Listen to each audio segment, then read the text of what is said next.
Hello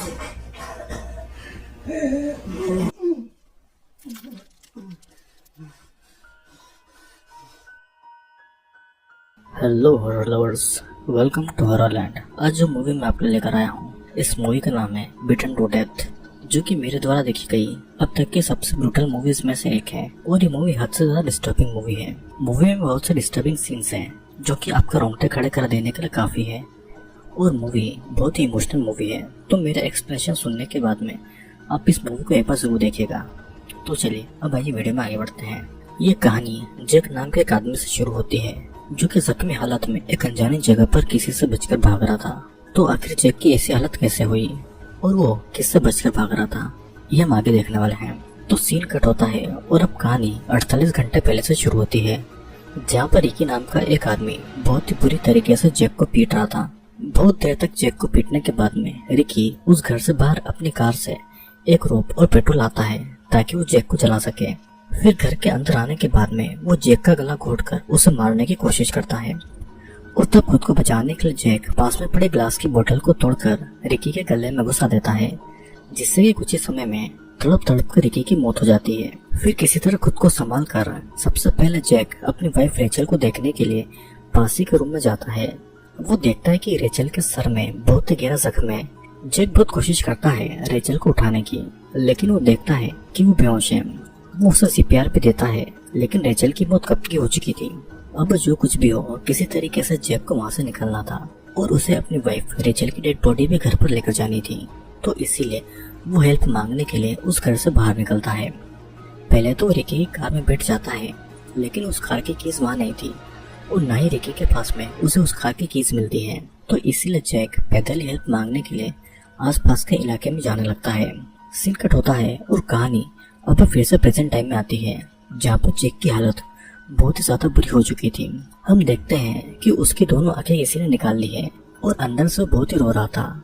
और आंखें नहीं होने की वजह से उसके आंसू तक नहीं निकल रहे थे और उसे कुछ आइडिया नहीं था कि वो आखिर कहाँ पर है, उसे कहाँ पर जाना है। वो बस सूरज की गर्मी को फील करके ईस्ट और वेस्ट साइड का पता लगा रहा था। इसके बाद कहानी फिर से पास्ट में आती है, जहाँ पर जैक नेड नाम के एक आदमी के घर तक आ गया था। नेड का डॉग जैक को देखकर भौंकने लगता है और तब जाकर नेड को जैक नजर आता है। फिर जैक भी उसके पास में आकर हेल्प मांगता है। पहले तो नेड सोचता है कि जैक के कार का बस एक्सीडेंट हुआ होगा, तो इसीलिए वो उससे हेल्प मांगने के लिए आया है। लेकिन जब जैक उसे रिकी के बारे में बताता है, तो नेड जैक को अपने घर के अंदर लाता है। घर के अंदर जैक की माँ एना थी, जो कि बहुत ही बीमार थी और वो ऑक्सीजन सिलेंडर पर जिंदा थी। अंदर आते ही जैक किचन से पानी पीता है और उसके बाद में नेड के साथ में रिकी के घर के लिए निकल जाता है। जैक नहीं चाहता था कि नेड अपने साथ में गन भी लेकर जाए, लेकिन नेड के मुताबिक गन उनके लिए जरूरी है, क्योंकि क्या पता जैक जिस किलर के बारे में बात कर रहा है वो जिंदा हो और उनके ऊपर हमला कर दे। रास्ते में नेड अपनी कार के रेडियो पर एक सॉन्ग सुनता हुआ जा रहा था और उस सॉन्ग को सुनकर जैक को अपनी वाइफ रेचल की याद आती है। रेचल एक सिंगर थी और पार्टीज में वो भी इसी सॉन्ग को गाया करती थी। कुछ देर के बाद में जब दोनों रिकी के घर तक आते हैं, तो नेड जैक को कार में रहने को बोलकर खुद घर के अंदर जाता है। लेकिन जब नेड बहुत समय तक घर के बाहर नहीं आता है, तो जैक खुद कार से निकलकर घर के अंदर नेड को देखने जाता है। वहाँ पर वो देखता है कि नेड रिकी की डेड बॉडी के पास में बैठकर रो रहा है और वो उसे बोल रहा है कि वो जैक को जिंदा नहीं छोड़ेगा, वो उसे बुरी तरह सजा देगा। और तब जाकर नेड को समझ में आता है कि उसने गलत आदमी से हेल्प मांग ली है। दरअसल नेड रिकी का ही बड़ा भाई था, जो कि अब जैक को मारने के लिए उसके पीछे पड़ चुका था। तो इसलिए जैक अपनी जान बचाकर यहाँ वो भागने लगता है और नेड कार लेकर उसका पीछा कर रहा था। नेड उसे कार से कुचलने वाला था, लेकिन सही समय पर जैक साइड हो जाता है और घास के बीच में छुप जाता है। अब जैक ज्यादा देर तक वहाँ पर नहीं रह सकता था, क्योंकि नेड जिस तरीके से यहाँ वो कार चला रहा था, वो किसी भी समय जैक को कार से कुचल सकता था। तो इसीलिए वो वहाँ से आगे बढ़ता है, लेकिन आगे दलदल में जैक गिर जाता है और वहाँ से उठने में उसे बहुत ही प्रॉब्लम हो रही थी। तब तक वहाँ पर नेड भी आ चुका था, जो कि उसे पकड़ लेता है और पीट पीट कर उसे फिर से कार में बैठा देता है। फिर नेड जैक को रिकी के घर तक ले जाता है और वहाँ पर वो जैक को बुरी तरीके से पीटने लगता है और वो उसे एक चेयर से बांध देता है। नेड के मुताबिक रिकी उनकी फैमिली में सबसे अच्छा लड़का था और वो सबकी बातें मानता था और वो डिसिप्लिन में भी रहता था उसके मुताबिक रिकी की कोई गलती हो ही नहीं सकती, वो तो बस अपना काम कर रहा था। उल्टा जैक यहाँ से बिलोंग नहीं करता था, तो वो क्यों उनकी जगह पर आया और वहाँ पर आकर उसने उसके भाई की जान भी ले ली। तो इसीलिए वो भी जैक को इतना ज्यादा दर्द देगा जितना उसके भाई को हुआ है। ये सब कहकर नेड पहले तो रूम के पर्दे हटा देता है और उसके बाद में वो जैक की वाइफ रेचल की डेड बॉडी को उसके सामने रखता है, क्योंकि नेड अब जैक की आंखें निकालने वाला था।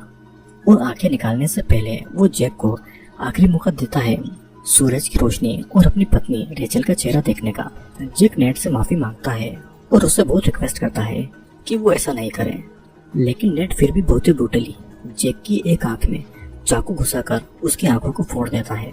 जैक दर्द के मारे जोर जोर से चिल्ला रहा था, लेकिन फिर भी नेड को जैक पर जरा भी दया नहीं आती है। जैक की एक आंख फूट चुकी थी और उसकी बस एक ही आंख बची हुई थी, जिससे वो रेचल की तरफ देखने की कोशिश करता है।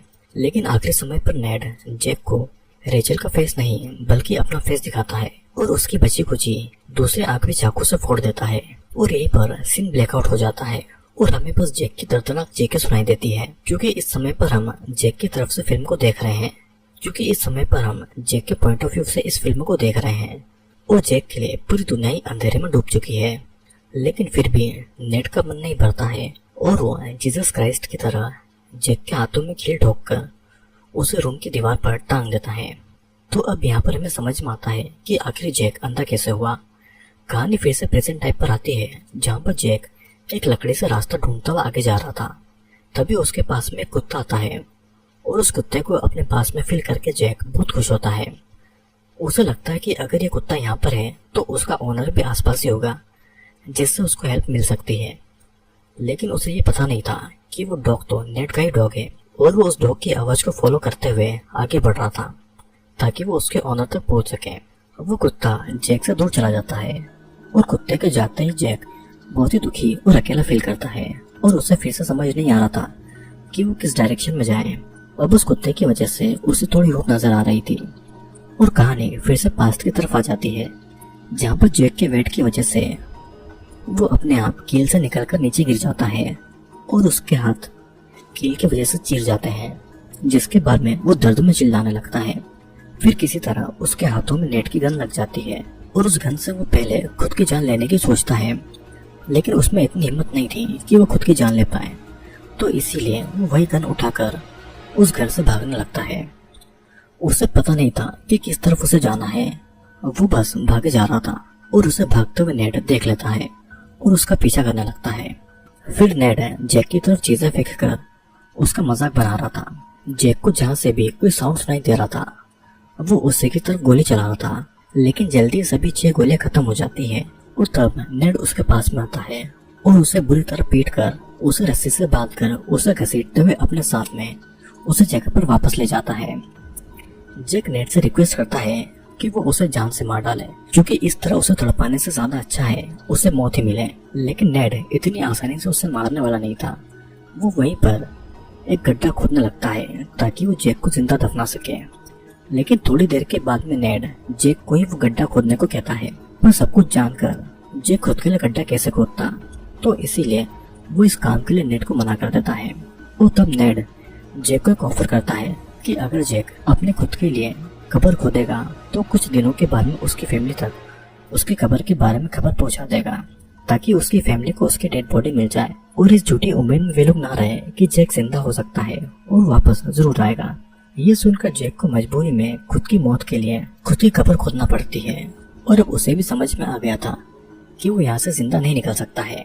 तो इसीलिए उसकी फैमिली के लिए अच्छा यही होगा कि कम से कम उसकी डेड बॉडी तो उसकी फैमिली को मिल जाए। अब अपने ग्रेव खोदने के बाद में जैक एक बार फिर से नेड से रिक्वेस्ट करता है कि वो उसे छोड़ दे। वो अपनी वाइफ रेचल की डेड बॉडी को वापस घर ले जाना चाहता है। वैसे भी उसने उसके भाई को मारकर बहुत बड़ी सजा पाई है, उसने अपनी दोनों आंखें खो दी है और अब लाइफ में वो कुछ नहीं कर पाएगा और ना ही वो पुलिस को बता पाएगा कि उसके साथ में ये सब कहाँ पर और कैसे हुआ। उसके भाई को भी उसने मजबूरी में मारा था, जो कि एक बहुत बड़ी गलती थी। तो इसीलिए वो नेड से रिक्वेस्ट करता है कि वो उसे और रेचल को हाईवे पर फेंकाए। लेकिन ये सब सुनकर भी नेड को जैक पर जरा भी दया नहीं आती है। वो जैक के साथ में रेचल की डेड बॉडी उस ग्रेव के अंदर फेंक देता है और फिर दोनों को वहीं पर दफना देता है। सीन कट होता है और कहानी अब फिर से पास्ट की तरफ आती है, जहाँ पर हमें दिखाया जाता है कि आखिर जैक और रेचल वहाँ पर कैसे पहुंचे। असल में दोनों की फाइनेंशियल कंडीशन बहुत ही बुरी थी। दोनों के पास में कोई भी जॉब नहीं थी, तो इसीलिए जैक ड्रग डीलिंग करने का सोचता है और कुछ ड्रग एडिक्ट से रिकी के बारे में इंफॉर्मेशन निकालता है जो कि ड्रग को सेल करता है। तो इसीलिए वो और रेचल रिकी से ड्रग खरीदने के लिए सिटी से दूर उस जगह पर आते हैं और वहाँ पर रिकी का एक गैरेज था। उन ड्रग्स के बारे में पूछने पर रिकी उनसे उनका फोन लेकर एक बॉक्स में रख लेता है। फिर उनको ब्लाइंडफोल्ड करके अपनी कार से अपने घर तक लाता है ताकि रिकी वो माल कहाँ पर छुपाता है उनको पता नहीं चल सके। उस घर में रिकी ने एक पूरा के पूरा लैब बनाया हुआ था जहाँ पर वो ड्रग बनाया करता था। वो उन दोनों को 2 पैकेट देता है, लेकिन जब उन्हें उन पैकेट का प्राइस पता चलता है तो उनके होश उड़ जाते हैं। उन दोनों ने कभी नहीं सोचा था कि उन पैकेट का प्राइस इतना ही होगा और इतने पैसे उनके पास थे ही नहीं। वे उन पैकेट्स को नहीं खरीद पाएंगे। ये जानकर रिकी गुस्से में जैक को मारने लगता है और जब रेचल उसे रोकने जाती है तो रेचल को जोर से धक्का दे देता है। उस चक्कर में रेचल का सर एक टेबल से टकराता है और उसकी वहीं पर मौत हो जाती है। फिर रिकी जैक को बुरी तरह उस घर में मारने लगता है और ये मूवी का पहला सीन था और इस तरीके से दोनों वहाँ पर फंस चुके थे। इतना खतरनाक काम हाथ में लेने से पहले उन दोनों ने ठीक से छानबीन भी नहीं की थी, जिससे कि दोनों वहाँ पर फंस गए थे और ऊपर से रेचल ने अपनी जान भी गंवा दी थी। कहानी फिर से प्रेजेंट टाइम में आती है जहाँ पर जैक किसी तरह उस ग्रेव से निकल चुका था और अब उसने ये ठान लिया था कि वो वापस घर पर जरूर जाएगा और रेचल की डेड बॉडी को इस अनजान जगह पर अकेला नहीं छोड़ेगा। अब बिना किसी डायरेक्शन के जाने जैक बस आगे बढ़ता जा रहा था। तभी उसे एक कुत्ते की आवाज सुनाई देती है और उस कुत्ते को नेड चुप करा रहा था। तब जाकर जैक को समझ में आता है कि वो घूम फिर कर वापस से नेड के घर पर आ चुका था। नेड की आवाज सुनकर जैक खुद को घर के पीछे छुपा लेता है। उसे कुछ दिखाई नहीं दे रहा था, लेकिन जब वो सुनता है कि नेड बाथरूम में नहा रहा है तब वो चुपके से घर के अंदर आता है और किसी तरीके से किचन से चाकू निकाल लेता है। फिर वो नेड की आवाज को फॉलो करते हुए बाथरूम तक जाता है और चाकू से कई बार हमला करके नेड को जान से मार डालता है। नेड को मारना जैक के लिए बहुत जरूरी था, क्योंकि अगर जैक नेड के हाथों फिर से पकड़ा जाता तो वो उसकी भी बहुत ही बुरी हालत करता। नेड की माँ सब कुछ देख रही थी, लेकिन उनकी ऐसी हालत नहीं थी कि वो उठकर नेड को बचा पाए।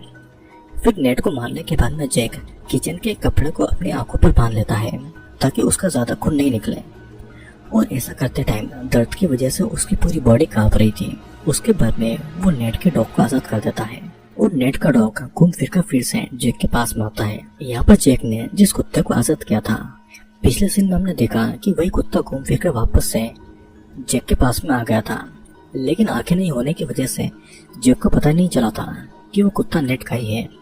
फिर इसके बाद में वहाँ से जैक बस चलता जाता है। उसे ना ही रात होती हुई दिखाई देती है और ना ही सुबह होती दिखाई देती है, तो इसलिए वो बिना रुके बस चलता जा रहा था। एक समय ऐसा आता है जब वो पूरा टूट चुका था और इस समय उसे किसी का सहारे की बहुत जरूरत थी। वो अपने पेरेंट्स और रेचल को बहुत मिस कर रहा था। तब वो उसी गाने को गाने लगता है जो कि उसकी वाइफ उसके लिए गाया करती थी। इससे जैक को थोड़ी हिम्मत मिलती है और वो फिर से भागने लगता है। बहुत देर तक भागने के बाद में जैक फिर से रुक जाता है और तब उसके हाथ किसी जानवर की हड्डी लगती है। एक बार के लिए जैक उस हड्डी से अपने हाथ की नसों को काटकर अपनी जान लेने की सोचता है, लेकिन बिना आंखों के इतनी मेहनत करने के बाद और इतनी दूर आने के बाद में वो अपनी जान नहीं ले पाता है। उसे किसी भी तरीके से अपने घर पर पहुंचना था, अपने पेरेंट के पास में, और रेचल की डेड बॉडी को भी उसे घर ले जाना था। इतनी कोशिश करने के बाद भी वो हार नहीं मानना चाहता था, तो इसीलिए कुछ देर रेस्ट करने के बाद जैक फिर से चलने लगता है और फाइनली वो किसी रोड पर आ गया था। जैसे ही वो रोड को टच करता है उसे थोड़ी हिम्मत मिल जाती है, जिसके बाद में वो उसी रोड के डायरेक्शन में आगे बढ़ता है। कुछ देर चलने के बाद में जैक को किसी कार की आवाज सुनाई देती है, जिससे वो हेल्प मांगने लगता है, लेकिन उस कार से नेड का डॉग बाहर निकलता है, पर आंखें नहीं होने की वजह से जैक समझ नहीं पाता है कि वो नेड का ही डॉग है। वो उस कार और उस कुत्ते को अपने पास में पाकर बहुत ही खुश हो रहा था। उसे पता नहीं था कि कार से नेड और रिकी के पिता लियो बाहर निकलते हैं, जो कि जैक को कार में बिठाते हैं और अपने साथ में ले जाते हैं। जैक को इस बात का कोई अंदाजा नहीं था कि उसके कार के पीछे नेड और रिकी की डेड बॉडी भी पड़ी है। जैक ये सोचकर बहुत खुश हो रहा था कि वो आदमी उसे बचा लेगा। उसे ऐसा लग रहा था कि कुछ ही समय में वो हॉस्पिटल में होगा और डॉक्टर उसे बचा लेंगे और वो रेचल की डेड बॉडी को भी अपने साथ में ले जाएगा। लेकिन रियलिटी कुछ और ही थी। कार फिर से आकर नेट के घर रुकती है, लेकिन जैक को लगता है कि कार उसके अपने घर पर आकर रुकी है और उसके पेरेंट्स उसके सामने ही हैं। तभी लियो जैक के पास आता है और उसका पेट चाकू से पूरा चीरकर उसके इंटेस्टाइन को बाहर निकालने लगता है, जिससे कि जैक की वहीं पर तड़प तड़प कर मौत हो जाती है। इस मूवी में रिकी की जरा सी गलती की वजह से जैक की पत्नी रेचल की जान चली गई। अपनी पत्नी की मौत का बदला जैक ने रिकी को मार के लिया और निकी के भाई नेड ने रिकी की मौत का बदला जैक से उसकी आंखें छीन कर लिया।